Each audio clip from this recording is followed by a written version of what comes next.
أعوذ بالله من الشيطان الرجيم. بسم الله الرحمن الرحيم. إنا جعلنا في عناقهم أغلالا الحمد لله رب العالمين. وجعلنا من بين الرحمن الرحيم مالك يوم الدين. وسلام عليهم إياك نعبد وإياك نستعين. اهدنا الصراط المستقيم صراط الذين أنعمت عليهم غير المغضوب عليهم ولا الضالين.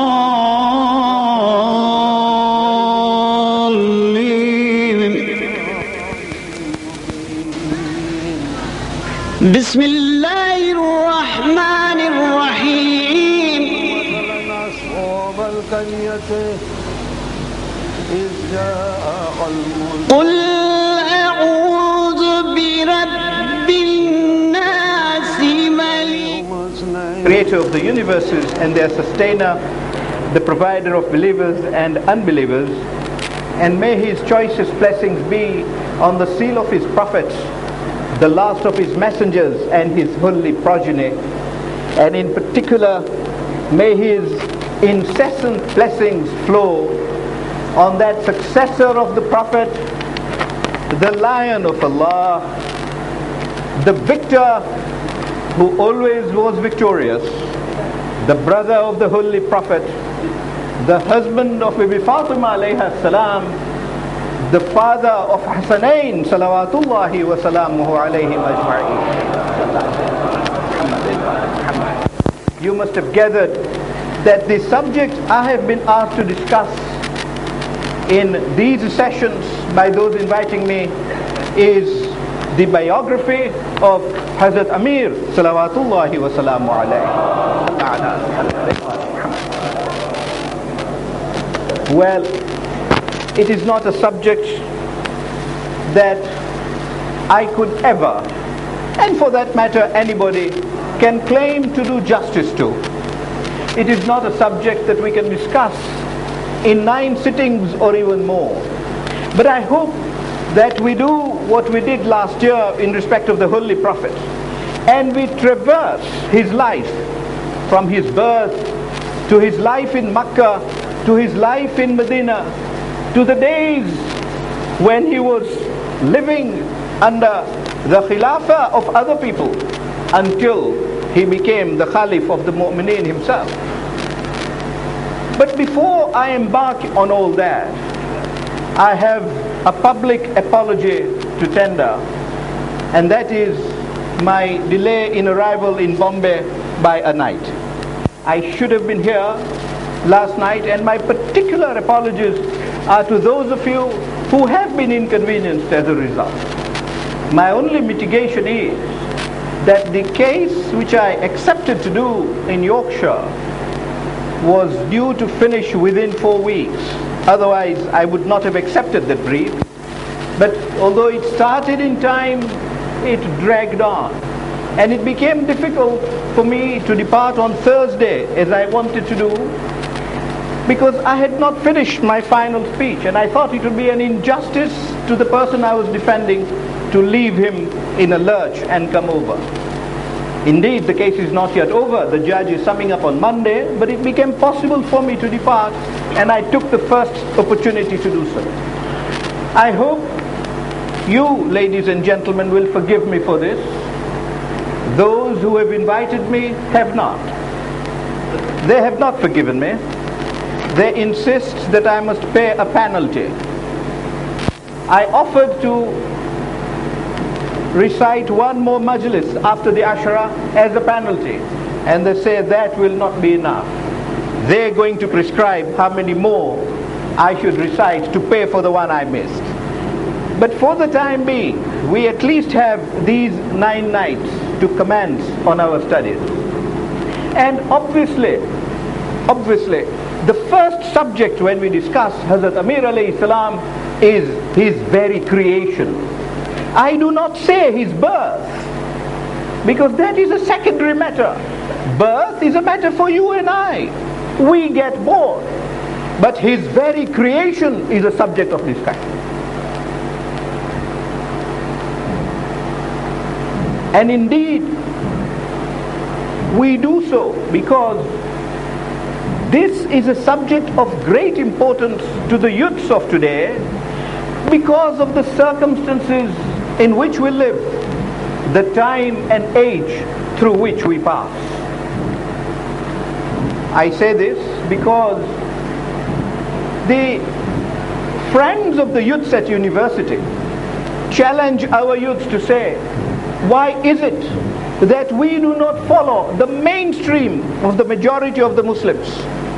It is at this stage, at the Khilafah of Hazrat Amir alayhi salam, that we take a different course, or appear to be taking a different course from the rest of the Muslims. Why do we do so? Is there any justification for this? Or is this a matter of naraz? Is it just a matter of emotion? Is it just a matter of reverence to the cousin of the Holy Prophet, ma'adallahi ta'ala?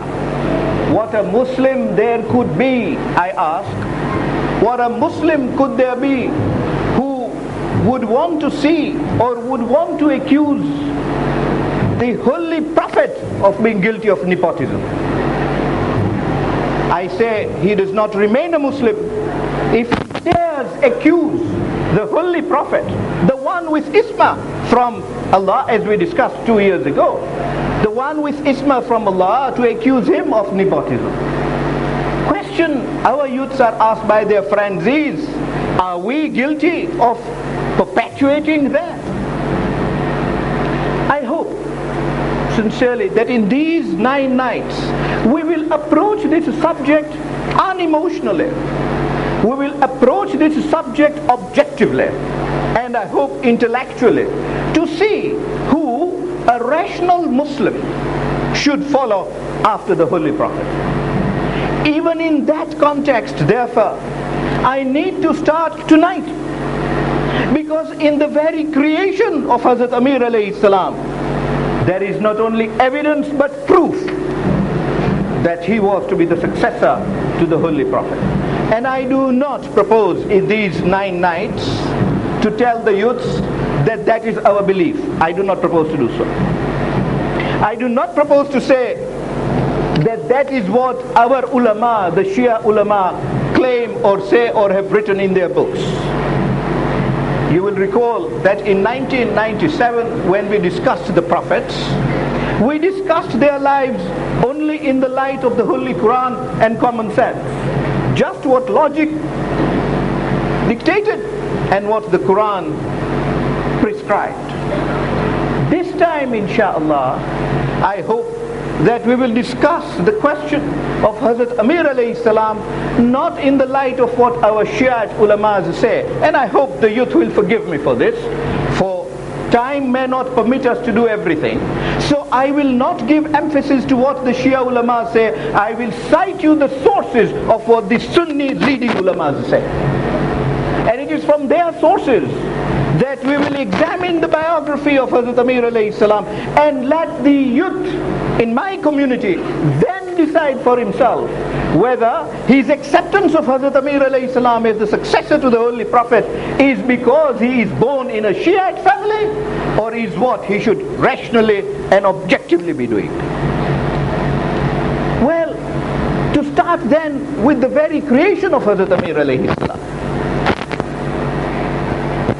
ahadith are abundant to talk of the creation of Hazrat Amir alayhi salam, as he having been born in 600 AD on the 13th of Rajab, or if you like 30 years after the year of the elephant, Alum Fil.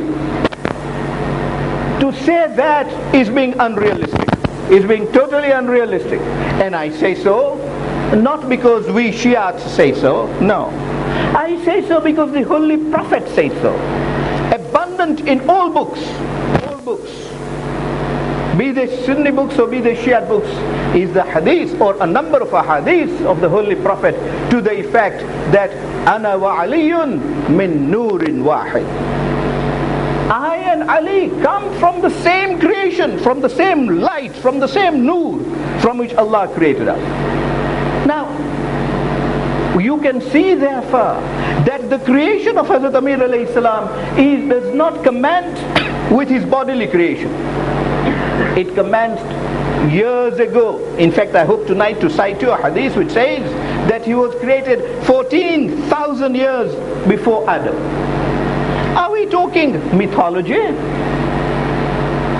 That's what the youth would like to know. And the answer is, we are talking that which the Holy Prophet has taught. And I ask, is there a Muslim on this earth, or has there ever been a Muslim on this earth, who will not accept the teaching of the Holy Prophet? There cannot be. There cannot be. And I will not say that the Holy Prophet said this out of authorities from Shia sources. The authorities exist in leading, not ordinary, in leading Sunni works. And I start with that hadith of the Holy Prophet in which he claims, Ana wa Aliyun min Nurin Wahid. Each of our youths knows, and he knows this by heart, that the Holy Prophet's hadith, as reported by Jabir bin Abdullah Ansari, a leading companion of the Holy Prophet, as reported by him, that there was that occasion when the Holy Prophet assembled all the five under the Kisa, and what followed was Hadith Kisa, and I will not repeat it, it is too well known. But in that Hadith Kisa, our youth is told in that Hadith Kisa that Allah would not have created all this, not the heavens, not the earth, except for the five. And indeed he is told that they constitute the Ahlul Bayt alayhimus salam. Is that something that the Shias have concocted? The youth wants to know. And let him know that that is a hadith which is well preserved and protected in Sunnite sources as well. There is no question of prejudice here. There is no question of favoritism. Indeed, we would be very foolish, and that Muslim youth who accepts these things blindly would be very foolish to do so blindly. But he accepts it because there is authority for it which carries consensus. That is the basis, consensus of authority for those propositions. And the first hadith that I want to put to you comes from Fara'idus Simbain, a leading Sunni work. And it comes from that authority that the Holy Prophet says. And it is reported by Rawal Hamwini, a leading Sunni scholar, that the Holy Prophet says that Allah created Ana wa Anta, addressing Hazrat Ali, min Nurillahi ta'ala, that, oh Ali, Allah created you and me from His own light, from His own Nur. A hadith well accepted in all sources, and the one I rely on is Fara'idus Simtain. These sources, which I hope I put forward to you, are well accumulated in the leading book Qadatuna by our Ayatullah, the late Sayyid Muhammad Hadi Milani, in his book, which is also I believe in the library, in the Dongri library, Qadatuna, 7 volumes first edition, it's gone into 8 volumes in the second edition, And these ahadith are accumulated there. When it will come to matter of substance, I hope I will discuss the English translations from sources that have already been translated into English in the course of these things. But to commence with this particular hadith on his creation, one finds that hadith is in Fara'id al-Simtain. Not only that, but the hadith that is well respected comes from Salman al-Farsi, a very well-known companion of the Holy Prophet. And Salman al-Farsi says, روى بأسناده عن سلمان الفارسي قال سمعت رسول الله, that I heard the Holy Prophet himself say that I and Ali were created from the nur of Allah, and since we were created نسبح الله ونقدسه من قبل أن يخلق الله عز وجل آدم ب14,000 سنة. And we were created by Allah and started to do two things, he says. نسبح الله ونقدسه, we hallowed Allah and we glorified Allah 14,000 years before even Adam was born. Before even Adam was born. And he says this authoritatively, that both of them, he and Ali, were created at that point in time. And he continues to say that having that happen, فَلَمَّا خَلَقَ اللَّهُ آدَمَ, and after that Allah created Adam, etc.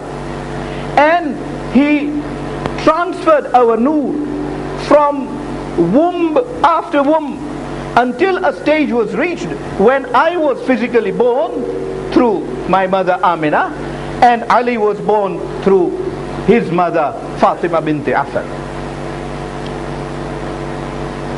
And having done so, Allah named us accordingly. ثُمَّ نَقَلْنَا إِلَى صُلْبِ عَبْدِ الْمُطَّلِبِ, he got into the progeny of Abdul Muttalib, and Ali got into the progeny of Abi Talib. فَخَلَقْتَ مِنْ ذَلِكَ النِّصْفِ وَخَلَقَ عَلِيٌّ مِنْ نِصْفِ الْآخِرِ, he created me from the first half of that light and created Ali from the second half of that light. And then he gave us names.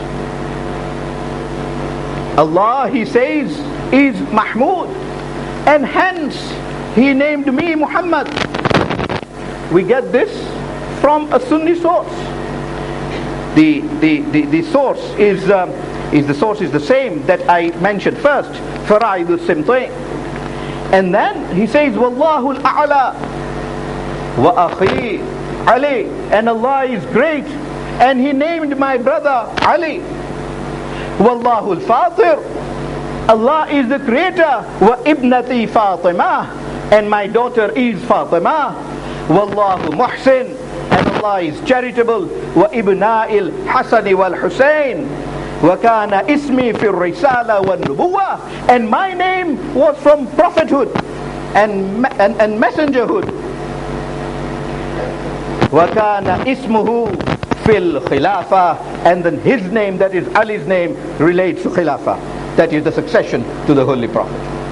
Thus do I say that the creation of Imam Ali alayhi salam is an important matter to consider, even on that question of khilafah, because the Holy Prophet has said, as is reported in Sunni sources, that the very creation of Imam Ali alayhi salam was on the basis of his creation of being the successor to the Holy Prophet, the Prophet having been created on the basis of that he will be the Prophet and the Messenger.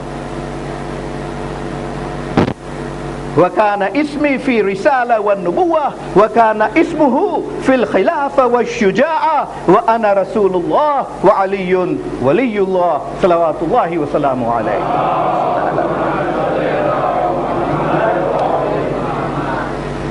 I recite this only for one reason. The youth keeps hearing this. He keeps hearing it majlis after majlis. Allahumma bihaqqi Muhammadin wa antal Mahmud wa bihaqqi Aliyin wa antal Ala. These are expressions, he keeps hearing it. It is important that he should know that this dua, these titles are deep rooted in entire Muslim literature, be it Shiite or be it Sunnite. And These are names with these titles that are used throughout the Muslim world, not only confined to those who claim to be following Imam Ali alayhi salam. And that fundamentally these very names and this hadith on the creation of Imam Ali is directly linked to his being created in the first place to be a successor of the Holy Prophet. I need to say tonight anyway, because this is a subject that will creep on every evening. Let me clear it for tonight in the very commencement of our sittings. We do not say that the succession to the Holy Prophet was a matter for the Holy Prophet. We don't. We say that the succession to the Holy Prophet is a matter only and exclusively for Allah subhanahu wa ta'ala. We are not talking of a worldly government, we say. We are not talking of just ruling people to collect khums or to serve humanity. We are talking of a spiritual government, not a secular one. A spiritual governance of men, so that man lives in accordance with the will of Allah, according to the orders and in obedience to Allah, so that man becomes nearer to Allah. He reaches proximity to Allah, so that between him and Allah there is then no curtain. And we shall discuss this when we discuss the piety of Imam Ali alayhi salam one of these evenings, inshallah. Even if it is one of those penalty evenings. But we shall discuss the piety of Imam Ali alayhi salam and see how he attained it and how he seeks us to attain that level. Allah's scheme is that man should reach that level of proximity to him. We discussed this when we discussed Mi'raj, of how he treated his own Habib.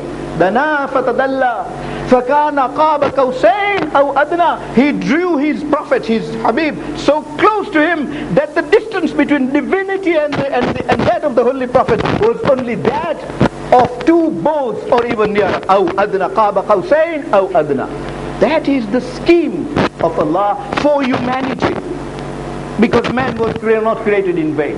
Now, if that scheme is to be brought to a fruition, what is to be accomplished, man cannot be governed by another human being equally faulty like himself, equally greedy like himself, equally after power and position.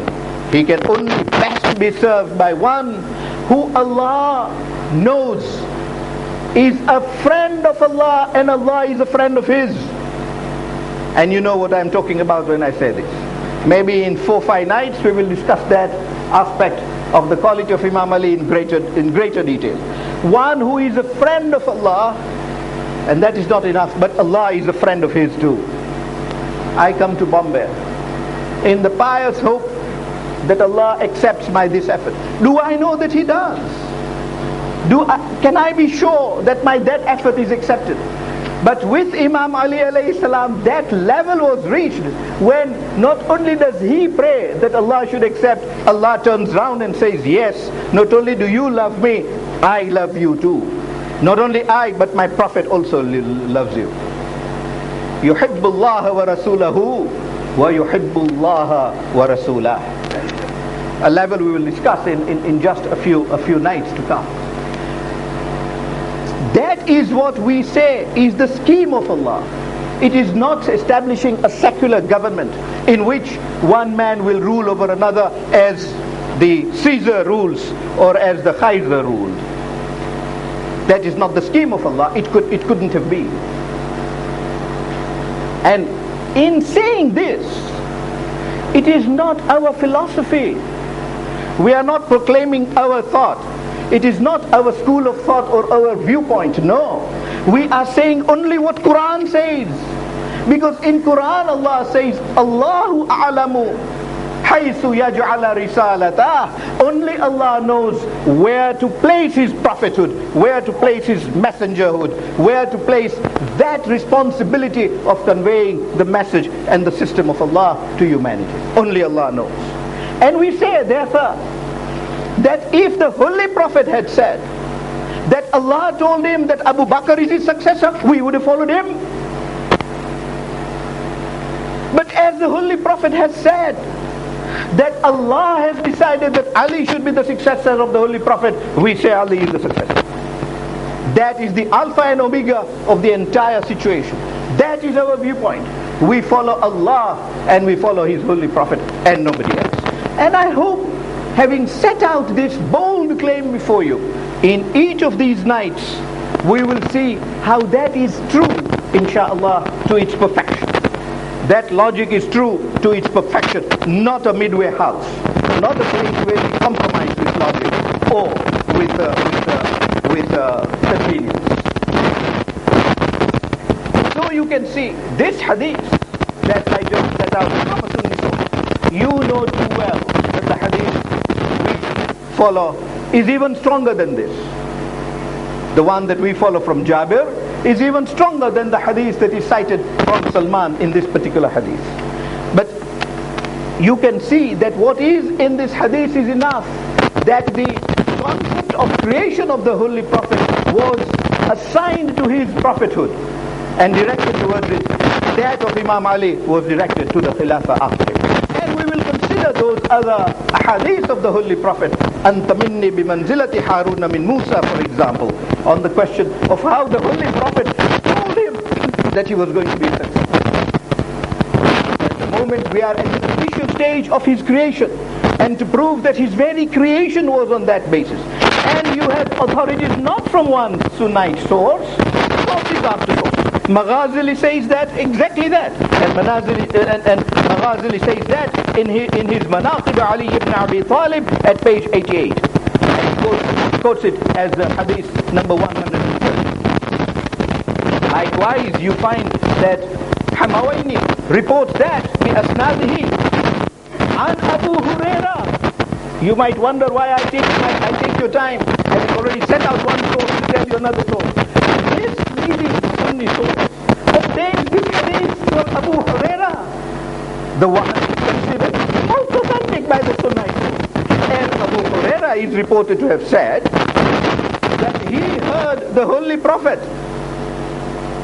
This is only to tell the youth that there is no concoction by the Shias in saying this. It is deep-rooted in truth. The Holy Prophet himself did say so. To believe that the Prophet was a true Prophet. And if you believe the Holy Quran when it says, وَمَا يَنْطِقُ عَنِ الْهَوَىٰ, the Holy Prophet never uttered anything out of his own emotion. He did not utter anything ever because Mr. X was his son-in-law or because Mr. X was his cousin. إِنْ هُوَ إِلَّا وَحْيٌ يُوحَىٰ. He only said that only on a revelation from Subhanallahi wa ta'ala. That was his level, well preserved in the Quran in Surah Al-Najm. There you will find those verses of the Quran. And Abu Huraira said that I heard the Holy Prophet say that he was created.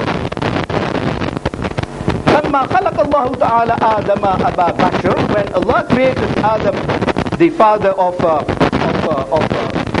humanity, and put his soul into it, Adam turns round and says, Ya Rabbi, هل خلقت أحدا من طين قبلي? Adam thought he was the first to be created. Abu Huraira reports from the Prophet. Adam thought he was the first to be created. And so Adam turns round and says, Allah asks Allah, have you created anybody else from mud, from earth, or you created me? And Allah says, La ya Adam. Allah says, no, Adam, I created anybody out of earth before I created you. So Adam says, فَمَنْ هَؤُلَاءِ الْخَمْسَةِ, then who are these five that I see? We go back to Surah Al-Baqarah, which we discussed, I think in 1997, when we were discussing Adam. He says, who are these five that I see that are already created? Who are these five? And Allah says, these five, they were then, of course, in a state of life. They had not yet been put into earthly form. And hence, Allah says, I have not created anybody out of mud as yet before you, O Adam. Allah then identifies these five, says, لَوْلَاهُمْ ما خلقت الجنة والنار ولا العرش والكرسي ولا الأسماء والأرض ولا الملائكة والإنس ولا الجن. This is Abu Hurairah reporting. Don't accuse the Shia ulama. Abu Hurairah saying, the Prophet said, Allah told Adam in reply to the question, who are these five? Allah says, but for these five, I would not have created the Jannah, heavens or the hell, nor Arsh, nor Kursi, nor the throne. Walal Asma, I would not have created any of the heavens, or space if you like. Walal Ard, I would not have created the earth, nor the angels, nor men, nor jinn. So this that we keep reciting in Hadith is well reported in this leading Sunni source, and the source is Fara'idul Simtain, reported from Abu Hurairah. And the hadith does not even end there. It says what we always recite, فَأَنَا الْمَحْمُودُ وَهَذَا مُحَمَّدٌ صلى الله عليه وآله وسلم.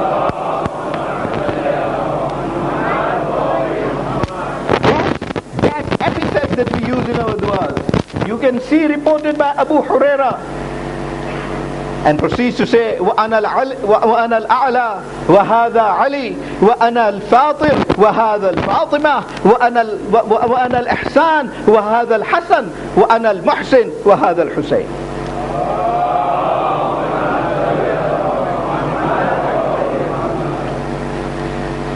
Well, there can be no criticism that this is a hadith concocted by the Shias. It is reported by Abu Hurairah and in a Sunni source.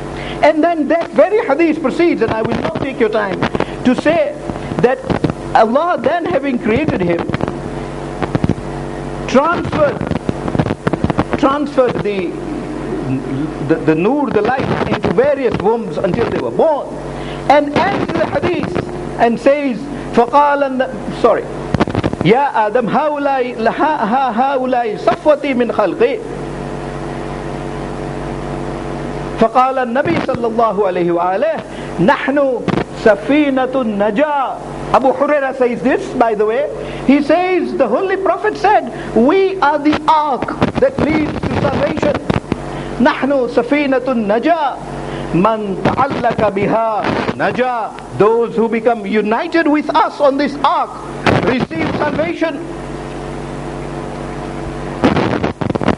Man ta'allaka biha naja wa man hada anha halak. And those who keep a distance from it will be destroyed. فَمَنْ كَانَ لَهُ إِلَى اللَّهِ حَاجَةٌ فَلْيَسْأَلُ بِبِنَا أَهْلُ الْبَيْتِ. And he who has any wish should seek that wish through us, Ahlul Bayt. Thank you very much, Allah. Should seek that wish through us, Ahlul Bayt. فَلْيَسْأَلُ بِنَا أَهْلُ الْبَيْتِ. Well, why does the youth, or perhaps the Wahhabi youth in the university, ask our youth, why do you pray in the name of Ahlul Bayt?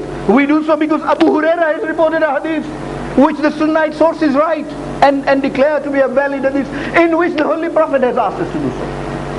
And has asked us to do so because Allah prescribed that particular advice for man to get his hajat fulfilled. So this question of Imam Ali alayhi salam is not a myth, nor is it a question with respect which should only result in people becoming emotional in the issue. It is an objective matter which the Holy Prophet has left with us as a legacy and is contained in all sources. And indeed, the Sunnis, the leading Sunni ulamas also use these sources and seek their hajat in the name of Allah. And then he says, Rawa Muhammad Zarandi, another leading source of Sunnite scholarship, repeating hadith in the same vein. And indeed then there is Hawarazmi saying exactly that in his Manaqib, exactly that, and I will not take your time on that, but I will proceed to tell you that even Anas bin Malik, regarded by the Sunnite world as a leading companion of the Holy Prophet, he too has set out a hadith on this matter. And to sum it all up, I will lastly cite to you a hadith that comes from no less a source than Uthman bin Affan. Now who can say that Uthman bin Affan, the third Caliph, Khalifatul Rashidun, well-guided Khalif, he is proclaimed in the Sunnite world. He says, وَرَوَى بِأَسْنَادِي أَنْ Uthman bin Uthman bin Affan, and by the way, this also comes in Manaqib at page 236. He says, the source he quotes is Umar. He says, قال Umar ibn al-Khattab. So you can see what a strong source I am talking about. And he says, Umar bin Khattab told him, إن الله تعالى خلق ملائكة من نور وجه علي ibn Abi Talib. That Allah created angels from the light from the face of Ali ibn Abi Talib. So you can see that this is not something, the praises that we have for Amir al-Mu'mineen alayhi salam are not praises concocted by the Shias. May I say this much, we do not have the capacity to concoct those praises. We do not even have the capacity to concoct those praises. We get those praises from these leading scholars. Of course, there are also in our sources, perhaps 2 or more hadith than we have from Sunni sources. But these Sunni sources dictate to us in so many words exactly what the creation of Imam Ali alayhi salam is. And the next hadith of the Holy Prophet that I want to talk about is that he and Ali were created from the same tree. And I will speed up on this because time is passing, and I do wish to complete the question of creation today so that we get to Makkah, the life of Imam Ali in Makkah by tomorrow night. And this hadith that I wish to put to you now comes from Kanji, again a leading Sunnite scholar. He says, وَرَوَى الْكَنْجِ بِأَسْنَادِهِ عَنْ عَلِي عَنْ Abi Imam al-Bahili, from as higher source as that. And that says, قَالَ رَسُولُ اللَّهِ صَلَّى اللَّهُ عَلَيْهِ وَآلِهِ. You see, we are not talking of any hadith from anybody other than the Holy Prophet himself. إِنَّ اللَّهَ خَلَقَ الْأَنْبِيَاءَ مِنْ أَشْجَارٍ شَتَّى. He created the prophets. Allah created the prophets from various roots, from various trees, each with his own family tree. وَخَلَقَنِي وَعَلِيًّا مِنْ شَجَرٍ وَاحِدًا. But he created Ali and me from the same tree, from the same root. That tree blossomed. وَأَنَا أَصْلُهَا, and I am the root of that tree. وَعَلِيٌّ فَرْعُهَا, and Ali is the branch of that tree. وَفَاطِمَةَ لِقَائِهَا, and Fatima is the pollen of that tree. Through her did the progeny of the Holy Prophet flow. Procreation went through her. The Holy Prophet calls it liqahiha, which I could loosely translate as the pollen of a tree. Wal Hasanu wal Hussein samaruha, and Hassan and Hussein are the fruits of that tree. But you see why we regard these 5 as important? Because the Holy Prophet designated them as such, and we get it from that important source. Both belong to the same, from the same hadith. فَمَنْ تَعَلَّكَ بِغُصْنٍ مَنْ أَغْصَانِهَا نَجَى. Those who hold to one of those branches will receive salvation. وَمَنْ زَاغَ أَنْهَا هَوَى, and those who will abandon, will keep away from those branches, will be destroyed. This is why we cling to the Ahlul Bayt. We do not do so out of emotion. We do not do so out of prejudice. We do not know nepotism. We only know what the Holy Prophet has taught, as well reported by consensus. وَلَوْ أَنَّ عَبْدًا عَبَدَ اللَّهَ بَيْنَ الصَّفَا وَمَرْوَةَ أَلْفَ عَامٍ ثُمَّ أَلْفَ عَامٍ ثُمَّ لَمْ يُدْرِكُ صُحْبَتَنَا أَكَبَّهُ اللَّهُ عَلَى مِنْ خَرِيفِ النَّارِ ثُمَّ تَلَّى. And then he says, if there is someone who between Safa and Marwa worships Allah for 1,000 years, and then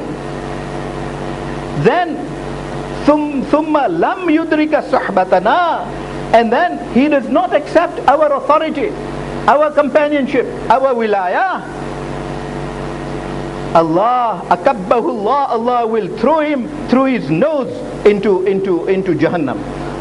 And when Kanji cites this hadith, he cites the ayah of Quran, which you know so well, which says, قُلْ لَا أَسْأَلُكُمْ عَلَيْهِ أَجْرًا إِلَّا الْمَوَدَّةَ فِي الْقُرْبَى. He cites that ayah of Quran as authority of the Holy Prophet for saying what the Holy Prophet said. And it does not end there, it proceeds. Maghazali says identical things in his work. The first hadith that I cited to you about clinging to the branches comes from Kifayatul Talib at page 317. The Maghazali authority comes from Manaqib of Maghazali. Similarly, Muhammad az-Zarandi al-Hanafi, not only the Shafis but the Hanafi writer has written that too. And Ibn Hajar has also reported exactly that. And Ibn Hajar, as you know, he is the one who wrote that book which is supposed to inflame the hearts of Shias. This is contained in a book written to burn the hearts of Shias. Sawa'iq Mahriqa is the name of the book. And he says, yes, it is in Sawa'iq al-Mahriqa at page 73. He says, the Holy Prophet said, قال رسول الله صلى الله عليه وآله الناس من شجر شتى وأنا علي وعلي من شجر واحدة. But I and Ali come from the same source. I could go on, and indeed I did want to speak about another hadith of the Holy Prophet on this point, but I will refrain myself because I must come to the earthly birth of Imam Ali alayhi salam. That also is important in this time and age, because Allah in His wisdom thought it fit that Imam Ali alayhi salam should be born in his own house, in the holy Kaaba itself. We say, and we say this as a matter of challenge, show us another person, another human being who has been born in the house of the Holy Prophet.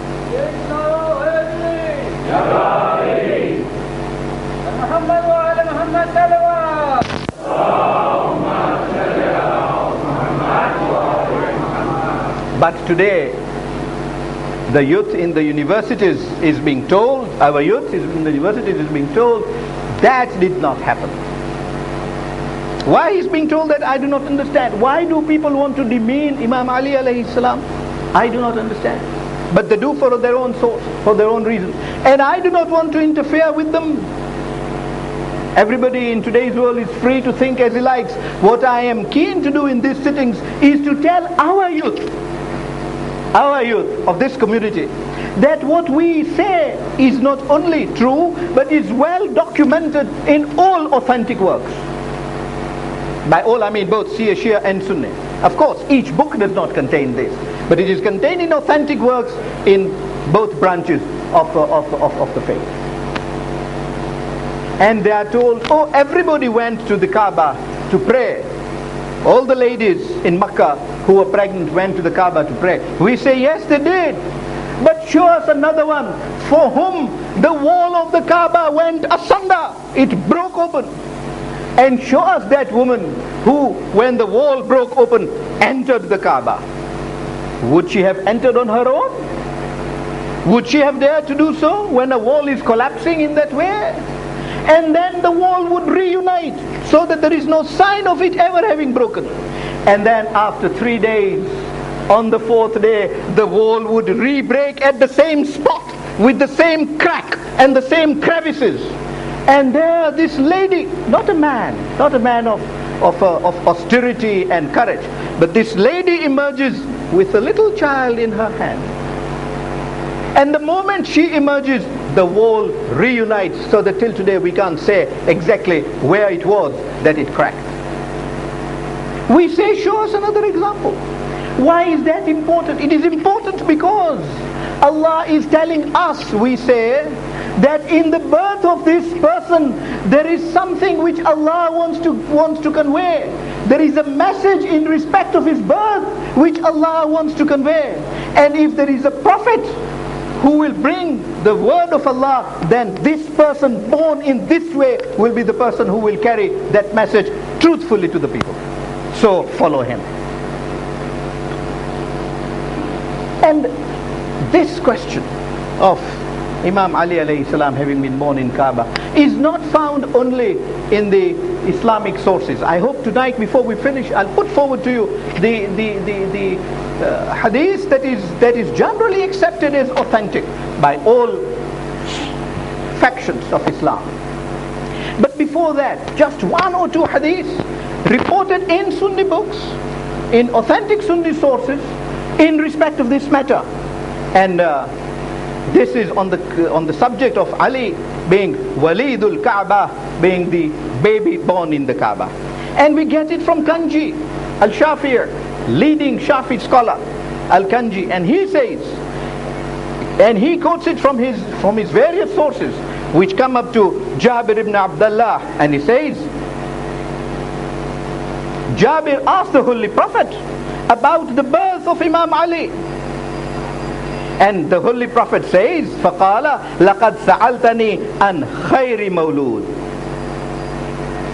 The Holy Prophet immediately said, you have asked me about the person who was the best born of the babies. And he says, إِنَّ اللَّهَ تَبَارَكَ وَتَعَالَى, just as we are doing tonight, following the footsteps of the Holy Prophet. He does not start from the physical birth. He says, إِنَّ اللَّهَ تَبَارَكَ وَتَعَالَى خَلَقَ عَلِيٌّ مِّن نُورِي وَخَلَقَنِي مِن نُورُهُ. Allah created him from the light he created for me, and Allah created me from his own light. And having set out that, he proceeds further to talk about how Imam Ali alayhi salam would be born. Not only that, he says that he is then met, the father of Imam Ali, Abu Talib, is met by an elderly person, pious, aged, and he says to him that I can see that from your progeny will be born that person who will be a friend of Allah and will be designed, will be decreed by Allah to be a successor of the Holy Prophet. And when the Holy Prophet is said to have said this to Jabir, because Jabir was not in Makkah at that particular point in time, and when Abu Talib went to the Kaaba now to receive his newly born son, he turned round to the people and says, Ayyuhan nas, O people, walada fil Kaaba waliyullahi azza wa jal. My baby who is born in the Kaaba is the wali of Allah, waliyullah azza wa jal. He says it before he even accepts this baby. He says it 10 years before the baby was born. 10 years before the baby was born.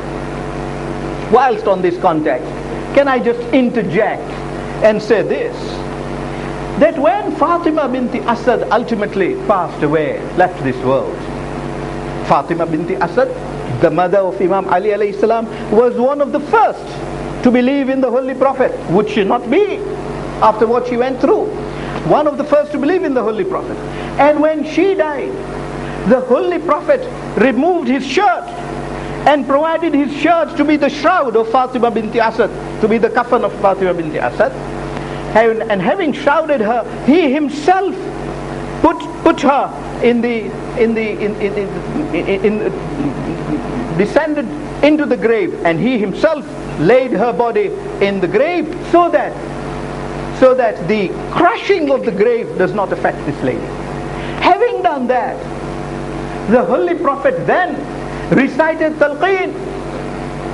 That is very well known, and it is well reported, at least in our books, that in that talqeen the Holy Prophet mentioned to her that when the angels ask you, tell them that I am the true Prophet of Allah, and your son Ali is his true wali, my successor after me. So you can see that long before the question of Khilafah arose, the Holy Prophet said this to Fatima bint Asad. You now see that Imam Ali alayhi salam, his father, Hazrat Abu Talib alayhi salam, mentioned that even before he accepted.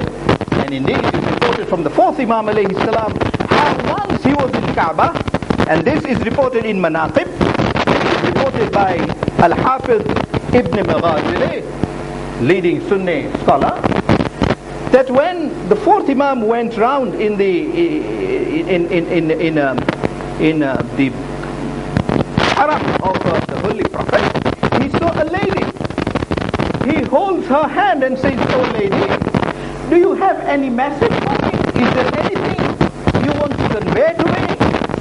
Because the Prophet, not knowing who, and this lady not knowing who she was talking to, turns to him and says, "If you want to learn something from me, learn this, that my mother told me that she was in the Kaaba on the day the mother of Ali took this little baby out of this house and brought her into the open and told the people how she was nurtured by the fruits of heaven for those 3 days when she was in the Kaaba." There is authentic, abundant proof of this in Sunnite sources in respect of this matter. I will rush only to tell you that it is also reported in Fusulul Muhimma. It is also reported in Matalibus Su'ul fi Manaqib Ali Rasul, and it is also reported in Kifayatul Talib and a number of other sources. But let us examine how we get this question of the birth of Imam Ali alayhi salam in the Kaaba in the worldly way. And the authority comes from Abbas ibn Abdul Muttalib, the uncle of the Holy Prophet. One source who is accepted by all sects as authentic. And that particular hadith says that Abbas ibn Abdul Muttalib reports that one day he was sitting in the Kaaba and he was sitting with Yazid bin Qanab. So you can see both of these were not Muslims. Indeed, we saw last year that Abbas ibn Abdul Muttalib was not a Muslim even at the time when the Holy Prophet migrated to Medina. He had not yet become a Muslim. That is the source we are talking about, not someone who was a friend of the Holy Prophet at that time when this event happened. And he sits with Yazid ibn Qanab and he says that with him were a group of the people from the Hashemites, and there was also a group of the people from another tribe. And when they sat there, they saw Fatima binti Asad coming into the Kaaba, praying as everybody prayed for safe delivery. But her prayer was unique. And you can now see whether this lady was already a Muslimah or not. You can now see whether this was a lady of faith or without faith, as is the criticism leveled against both the mother and father of Imam Ali alayhi salam. She says to Allah, "Oh Allah, I believe in all the prophets you have sent, and I believe in the book that you have sent, and I believe in the prophet who is soon to emerge." How does Fatima binti Asad know this? 10 years before the proclamation of the Holy Prophet. We know how she knows, and we will know in a minute. "And I believe in this son whom I am carrying, and for the sake of this house, and for the sake of this son whom I carry, and the son who talks to me when I am lonely, and the son who educates me on various things about you and the people you will send." So Imam Ali alayhi salam was educating his mother even in the womb of the mother as to who is yet to come and what will be his status. Indeed, it is reported that whenever the Holy Prophet would come near Fatima binti Asad when she was pregnant, she would stand up instantly. And people said, "What are you doing? This is younger than you. He must stand when you come. You can't stand up when Muhammad passes." And she says, "I don't do this voluntarily. I've never done this before this pregnancy, but the child who is in me makes me, lifts me But people decided that is not a problem.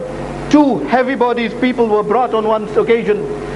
The Holy Prophet was asked to pass and he obliged. He said, yes, I will. The two heavyweights held Fatima binti Asad, both the shoulders. And when the Holy Prophet passed there was Fatima binti Asad standing up, having thrown both of those heavyweights aside. That was the reverence Imam Ali had for the Prophet before he was born, proving the hadith that he was born of the same light centuries before the creation of Adam. These words of Fatima binti Asad in her prayer are reported by Abbas and well reported in sources. And he says that the wall broke, as we have already discussed, and they were amazed at this lady, that she just went in like that in such a serene way. She of course has explained that she entered because she received an order that she should enter the house of Allah. 3 days she remains in the house. The Holy Prophet is not worried. Her husband is not worried. Who the people would be that you think should be worried? But the whole of Makkah is worried. The word is round that Fatima binti Asad is entrapped in the Kaaba. The whole Makkah is now worried. People throng the Kaaba to see what happens. And the Holy Prophet said, 4th day is the day you should be there. And on the 4th day, again this wall breaks. This we get from Abbas. I'm not citing from our sources. And when this lady comes out, she makes a speech. And in that speech she says, Ayyuhan nas, Allah ordered me. I heard an order that I should enter this. And I did. Allah revered the daughter of Mahazim because she worshipped Allah in the very house of Fir'aun. These are the words of Fatima binti Asad in the speech she makes in Kaaba, because of the way that lady Asiya worshipped Allah in the very house of Fir'aun. And Allah gave honor to the mother of Isa in the way Maryam gave birth to Nabi Isa, which we have already examined. And we examined how Maryam was hungry, and that tree which grew gave her dates to eat, worldly dates from a worldly plant, and how she was protected. But this lady goes on to say, but with me Allah has showered even greater blessings. I was not asked to go out of the house of Allah as Maryam was. I was invited into it, otherwise I would not have dared enter through a collapsing wall. And when I was in it, I was fed with fruits from heaven which were brought by angels every day. Now there is a message of the reverence Allah wants us to have for Ali before he is even born, or just as he is born. And she says that on the 4th day, after 3 days were over, I had an inkling that I should come out. I should come out of that house and rejoin the family. When I entertained that particular wish, immediately I heard a sound to say, oh Fatima, this wall will break open and you can go out if you so wish. But you will go out with this person, with this baby who is born from the grace of Allah. Name him Ali. I've been specifically asked to name him that. Allah, and the voice said, Allah is great and has destined this person to be called Ali. He has bestowed in him the proofs of Allah, that he is Hujjatullah. He has bestowed in him the power to perform miracles that the world will not have known of. And he has been destined by Allah to be the successor of the Prophet who will soon declare his prophethood. So you can see that in this message, the mother of Imam Ali told the people to accept Imam Ali as a successor of the Prophet immediately after his birth, long before the public birth of Islam in Makkah. That is how this person is born. From tomorrow, inshallah, we shall see how he lived, and how at each stage and step of his life there is proof as to who should be the true successor of the Holy Prophet. And that in accepting him as successor, there is no emotionalism. That is why the moment he was told that he must accept the first Khalif as the rightful Khalif, otherwise he would be murdered, the first thing he did was to rush to the grave of the Holy Prophet and said, Ya Rasulullah, immediately after you have gone, this is what is happening to me. This is what I am called upon to do. And you can see those very holy steps being followed by Imam Hussein alayhi salam in Makkah, when Yazid, in Medina, when Yazid asked him for bay'ah and said, you must follow me as a true successor to the Prophet, and you must swear allegiance to me. He immediately rushes to the grave of the Holy Prophet and says, oh my grandfather, a stage has been reached when I am asked to make the bay'ah of Yazid. I am not able to accept that I should do the bay'ah of Yazid, which means I must now leave your grave.